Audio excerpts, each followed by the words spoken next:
Welcome to the deep dive. Today, we're doing something, something I think is incredibly practical. We're getting into the mechanics of social connection, specifically for you if you're learning English. That's right. Our sources today are all focused on one thing: English for social life, making friends, and having conversations. And our mission for this deep dive is really focused. We want to pull out the techniques that actually build your confidence, the ones that let you skip past the dense grammar rules and get straight to what works. Right, because if you're learning English, the end goal probably isn't just to pass a test. No. It's to connect with people. It's to, build relationships and just feel comfortable when you walk into a room. And that's where so many learners get stuck, isn't it? The focus is always on getting the grammar perfect. I mean, we've seen it time and again. You're in your head, rehearsing sentences, worrying about transitive verbs or whatever. And that fear, that anxiety about making a mistake, it builds a wall between you and the person you're trying to talk to. Exactly. But what's so clear from the material we've analyzed is that social English is, it's a completely different skill set. It's almost divorced from academic English. It really is. So what we're offering today is, I suppose, a kind of shortcut. But it's not a shortcut to perfect grammar. What is it a shortcut to then? It's a shortcut to speaking naturally, to speaking confidently, and maybe most importantly, comfortably. And it all hinges on this really profound shift in philosophy. Which is, It's simple, really. The core idea is that social connection trumps grammatical perfection. Every time. I think that's something so many of us, not just learners, need to hear again and again. We forget that the whole point of language is connection, not a demonstration of skill. Exactly. The sources are unanimous on this. When a conversation ends, people remember how you made them feel. Right. Did you seem interested? Were you warm? Did you actually listen to them? They don't walk away thinking, but he misused a preposition back there. No one has ever done that. Never. So if you can just shift your focus away from constant self-correction and more toward, authentic engagement, you unlock a much, much faster path to real fluency.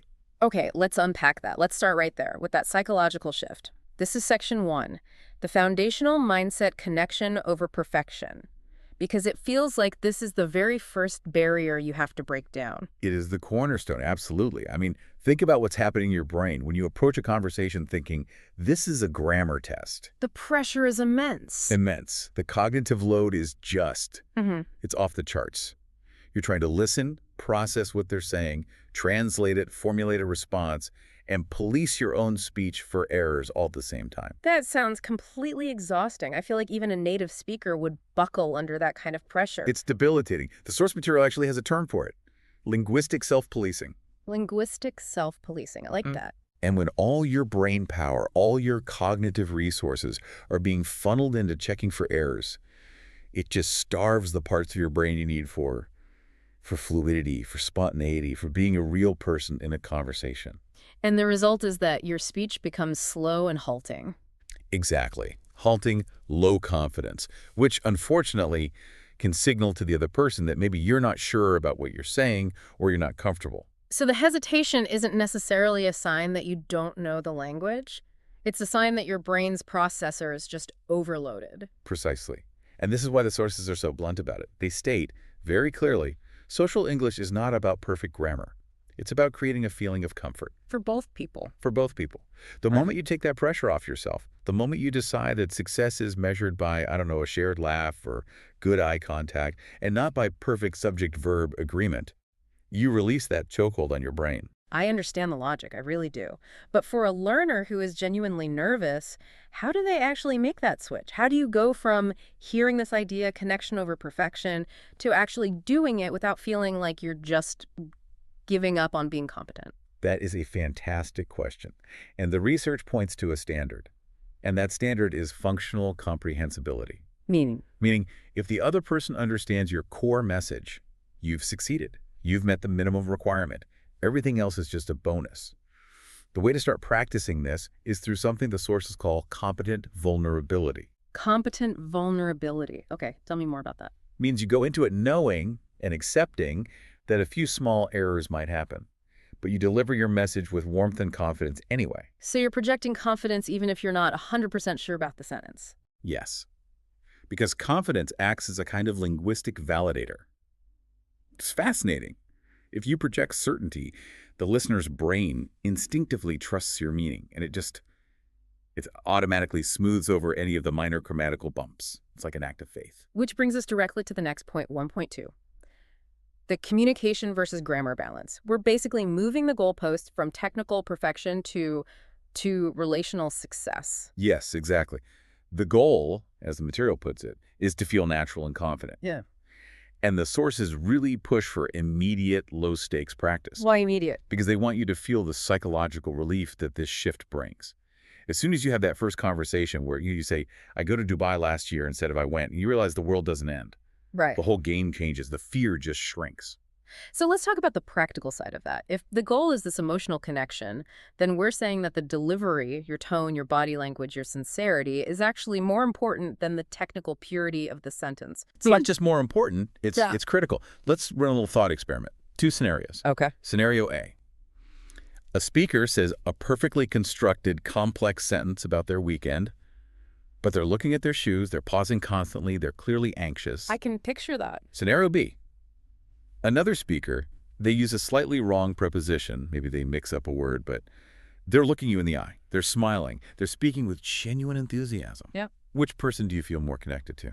Oh, scenario B. 100%. It's not even a contest. Why? Because the confidence in B signals that the person values the interaction itself. They're sharing openly. The anxiety in B, it feels like they're more focused on their internal performance review than on me. Precisely. Yeah. A slightly incorrect sentence delivered with genuine warmth is just overwhelmingly more effective than a perfect one delivered with anxiety. That confident delivery tells the listener, I trust this message, and you should too. It's like you're giving them permission to ignore the small stuff. You are. The research actually suggests this focus on connection can reduce the perceived negative impact of linguistic errors by, get this, up to 70% in social settings. 70%. That's incredible. It basically transforms errors from being these big, scary failures into just trivialities, background noise. So the takeaway for the learner is to walk into the next conversation knowing that any small mistakes are just acceptable collateral damage. The real mission is connection. It's an operational change in your mindset. And once you anchor that connection over perfection, then we can start talking about the actual mechanics. Because for most people, the biggest hurdle is just getting started. That is a perfect transition into section 2, mastering the opener, getting the conversation ball rolling. Because if you can't get it started smoothly, none of the other strategies even matter. Starting a conversation can really feel like pushing a huge boulder up a hill. Yeah. But the sources give us some brilliant, really specific advice on how to use a bit of conversational leverage to make that start feel almost effortless. And the first piece of advice is about what not to do. It's about avoiding a very common trap, which is 2.1. Moving beyond the basic greeting, the research is very clear. You need to avoid the simple, hi, how are you? Because it's a closed loop. It's transactional. It's designed for acknowledging someone's presence, not for exchanging actual information. Right. It requires the least possible effort from you, so you get the least possible information back. I'm fine. How are you? Fine. And scene. Game over. Then you get that awful, awkward silence. The dreaded silence. So to spark a real dialogue, the sources say we need an opener that basically requires a more descriptive answer. You have to invite complexity right from the start. That's the key phrase, inviting complexity. Not grammatical complexity, but complexity in the topic. You need an opener that signals, I am genuinely interested in hearing about your life, not just checking a social box. And the source material gave 3 really excellent alternatives. The first one is, how's your day going? This one is just strategically brilliant. It's time-bound, which is key. It's focused on the immediate narrative of their day. So it's not this huge open question like, how's your life? No, it's manageable. It invites them to share a small, low-stakes story. They can talk about a frustrating meeting they just had, or the great coffee they found, or an interesting email. It's a gentle way to start personal sharing. Okay, the second one is a little bit broader. What have you been up to? Yeah, this one's great for when you haven't seen someone in a little while. A Monday morning catch-up, for example. It lets the other person summarize their recent activities. So they might mention something they did over the weekend or a project they're working on. Right, and that immediately gives you context. It links to their hobbies, their life outside of this immediate moment, which just opens up a ton of potential paths for follow-up questions. And the final one, which I think feels the most versatile, is how's everything? It sounds a bit vague, but what it's really doing is asking for a sort of emotional status update. Oh. The answer tends to be more reflective. Oh, things are a bit busy but good, or a little tired but really looking forward to the weekend. And that response immediately lets you practice empathy and listening. So the common thread here, the reason these three work so well, is that they all demand a descriptive answer. They force the other person to tell a tiny story. Exactly. You've immediately set a more natural, sustained pace for the conversation. You've signaled, I'm here for a real chat, not just a verbal handshake. And this leads us to the second key strategy for opening, which I think is a total lifeline for anyone who feels really anxious. It's 2.2, the power of contextual comments. This is such a great technique because it takes the spotlight off you entirely. It removes the pressure. How does it do that? It places the focus on your shared reality, the immediate environment. So if you feel nervous about crafting the perfect question about them, you observe something you're both experiencing. So it lowers the risk because the topic is objective and external. It's not about you or them. It's about the thing. Precisely. If you're both at a conference, the conversation isn't about your personal history. It's about the terrible coffee or the interesting keynote speaker. The sources give some really simple, effective examples of this. The first one is just a comment on the location itself. Right. This place is really nice, or love the music they're playing in here. It's a simple, positive observation. It's a compliment, really.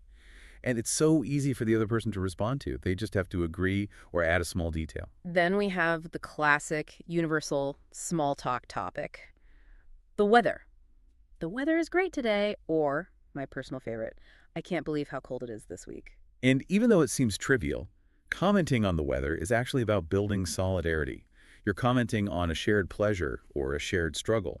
It creates an instant, low-stakes, we're in this together feeling. But the sources pointed to one type of contextual comment as being the most powerful. They did. And that is the specific, positive observation about something the other person has.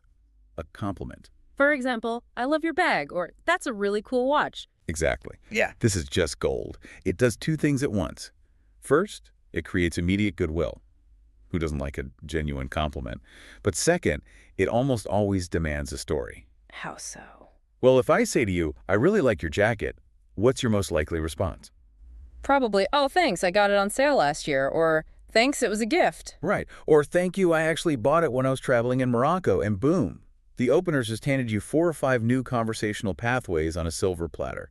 We talk about Morocco, travel, shopping, gifts. So these contextual comments, they're like conversational door openers. They're non-intrusive, they shift the focus away from your own performance anxiety, and they're incredibly effective at getting the ball rolling. So now we have the mindset in place, connection over perfection. And we have the tools to get started, the open-ended questions and the contextual comments. But now we come to the part where most conversations stall and die. Maintenance. Right. And that brings us to section 3, the art of maintenance, keeping the flow alive. This feels like where the real skill comes in. This is where conversation goes from being a simple exchange of information to, actual relational bonding. And the biggest mistake people make is they successfully open the door, they get an answer, and then they just stop. They treat that answer like a period at the end of a sentence. When it should be treated like a comma. It should be treated like an open door to a whole new room. And the source material gives us the engine that keeps the conversation moving forward continuously. And that engine is 3.1, the critical role of follow-up questions. The research calls this the secret to maintaining momentum, and it specifically warns against just giving a superficial reaction. Right. A single word like cool or nice or just an oh, that's acknowledgement, sure, but it adds zero forward momentum. It puts all the pressure back on the other person to come up with a new topic. It does. And if they can't or don't want to, the conversation just dies right there. A follow-up question, on the other hand, it's like a bridge. It validates what they just said, and it shows you are actually listening and you're engaged. Okay, let's really spend some time breaking down the example from the source, because I think the mechanics of this are so important. The scenario is someone says to you, I went to Dubai last weekend. Right. So the poor reaction is, oh, nice. End of story. The dead end? The dead end. The successful reaction is to treat their statement like a puzzle. You need to do what the sources call keyword mining. Keyword mining. You listen for the key nouns and verbs in their sentence. In this case, Dubai, last weekend, went. And you use those words as triggers for your questions. So instead of just reacting to the whole statement, you pivot off of one of those keywords to draw out more detail. Exactly. The first and most obvious question path focuses on the activity.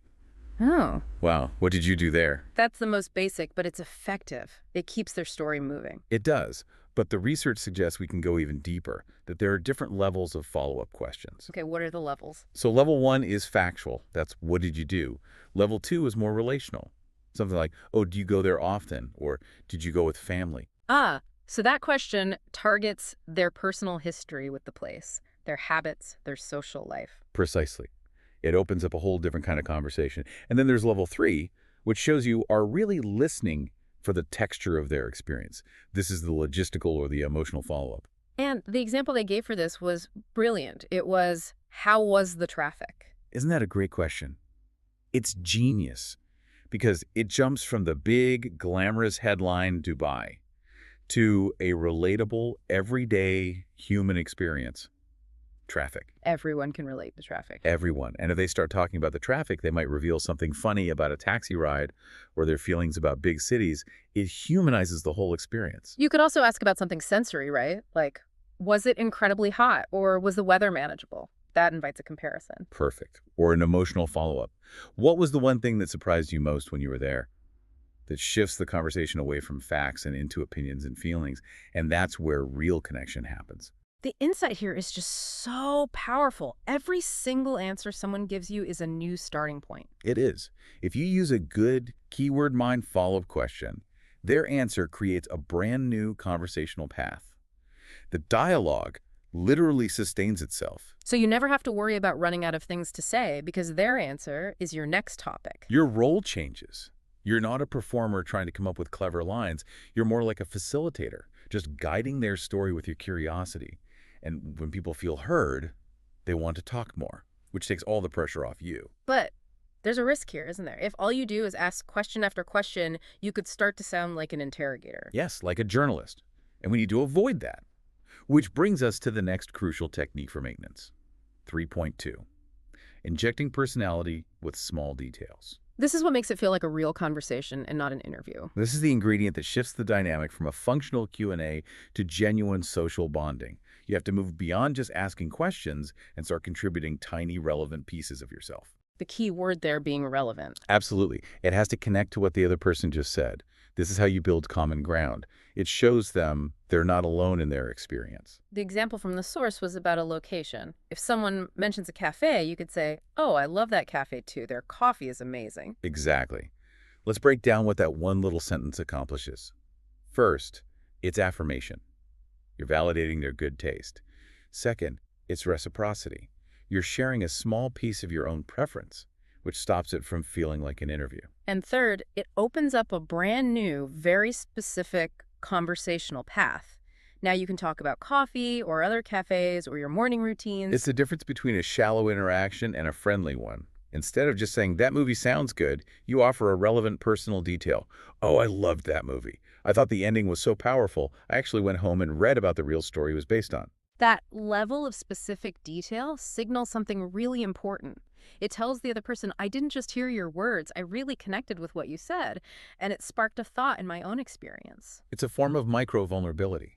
You're sharing a small piece of yourself, which builds trust and reinforces that core idea.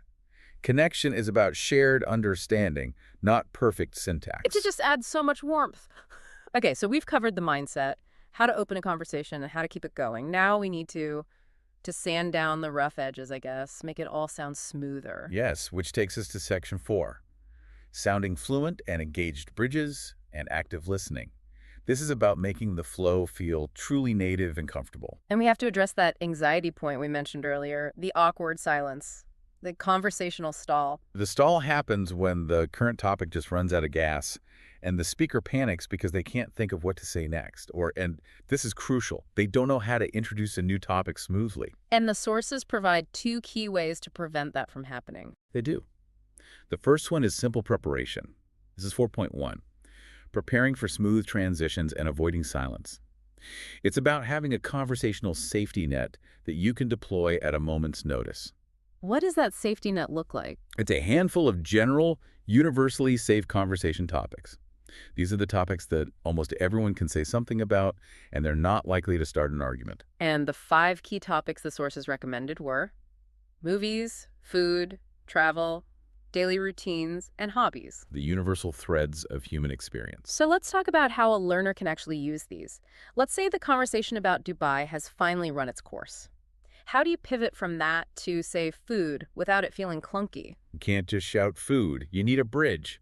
A soft conversational bridge that links the topic that's ending to the new safe one. Okay, give me an example. So you were just talking about the fancy restaurants in Dubai. You could say, speaking of food, I just tried that new Italian place downtown. Have you been there? Ah, so you use a phrase that explicitly connects the two. Speaking of. Exactly. Or say the conversation was about the terrible weather. You could pivot to daily routines with a bridge like, that reminds me, all this rain has completely messed up my morning run. Are you more of a morning person or a night person? That's so smooth. The source material listed a few of these essential soft conversation bridges that really help elevate how fluent you sound. They do.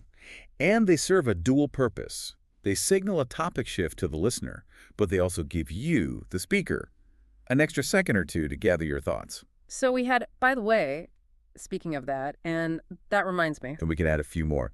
For a shifting focus, you could use on a related note, or, come to think of it, to close out a topic before starting a new one, you could say, in any case. It's like these phrases are the punctuation of natural speech. They give it structure. They do. When you use a phrase like, speaking of that, it makes you sound organized.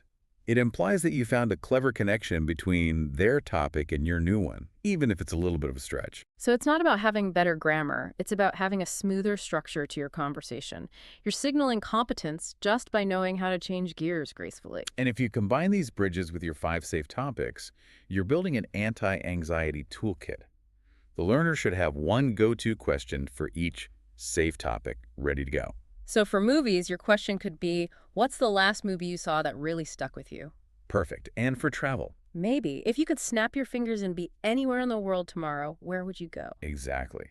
Having those questions prepared and pairing them with a transition phrase is your ultimate defense against the awkward silence.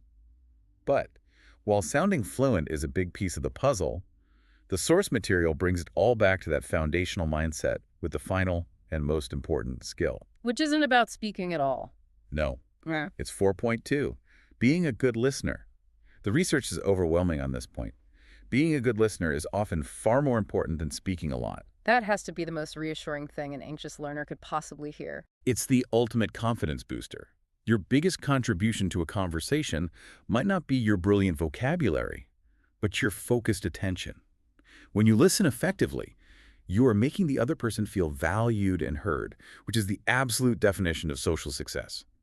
But listening isn't just being silent while the other person talks. The sources are clear that it has to be active listening. You have to participate audibly. Yes, with these small, natural phrases that show you're engaged. They're like verbal nods. The sources listed a few key ones? Really? No way. That's funny, and I know what you mean. Let's break down the function of each one. Okay, let's start with really. It's a simple signal of mild surprise or intrigue. It should have an upward inflection, like a question. It's a gentle prompt for them to keep going. Low linguistic effort, high engagement reward. What about no way? That's a step up. That signals genuine astonishment. It shows their story has had a real impact on you. It's so much more powerful than a silent nod if they're telling you about some crazy coincidence. It validates the drama of their story. And then, that's funny. This is more than just laughing. Using the words validates their attempt at humor. It tells them your joke landed successfully. It strengthens that emotional bond. But the tone has to be authentic, of course. And finally, what feels like the most powerful one? I know what you mean. Oh, this is a huge one for building connection. It's a phrase of pure empathy. It says, I recognize that specific feeling you're describing. I've been there. It creates an instant shared emotional space. It says, you belong. So all of these little phrases, they're like proof points. They're evidence you're providing to show that you're engaged and, more importantly, that you're enjoying the conversation. And by using these listening tools, you are directly achieving that main goal of connection. You're making the other person feel comfortable and good about themselves. And if they feel good talking to you, They won't remember the tiny grammatical mistake you made 5 minutes earlier. They'll just remember the positive feeling of the interaction. And that right there is success in social English. That's how you make friends. So that really brings us to the end of this deep dive. Let's do a quick recap of the key takeaways. I think the number one thing is that foundational mindset shift. Prioritize connection over perfection. Stop thinking of conversations as a test. Right. And to start those conversations, use those open-ended questions like, how's your day going? Or use contextual comments about your shared environment to take the pressure off. To keep it flowing, become a master of the follow-up question. Mine their answers for keywords and turn every statement into a new path. And use those conversational bridges like, speaking of that, to transition smoothly between topics. And finally, the most powerful tool of all is to just be a good listener. Use those active listening markers, no way, I know what you mean, to show that you're truly engaged and that you value what they have to say. The actionable next step from the research is so simple. Practice this today, just for a moment. Try one open-ended question with someone, and then commit to asking at least 2 keyword-mined follow-up questions. You'll be amazed at how much easier it feels. You'll feel that cognitive load just lift. And that leaves us with our final thought for you to take away. It builds on this idea of making the other person feel valued. Go on. If your success really does hinge on centering the other person, think about this. The next time you're listening to someone's story, how can you use these techniques to share one specific positive detail about their experience? Not your own experience, but theirs. Exactly. Maybe they just told you about a challenge they overcame. Instead of immediately jumping in with your own story, pause. Focus the light entirely on them. Say something that shows you recognize the strength in their narrative. What could you say that validates their story? Focus on their story. Be curious. Be warm. And the grammar. The grammar will follow the connection. That's the deepest dive of all. Thank you for joining us for the deep dive. We'll see you next time.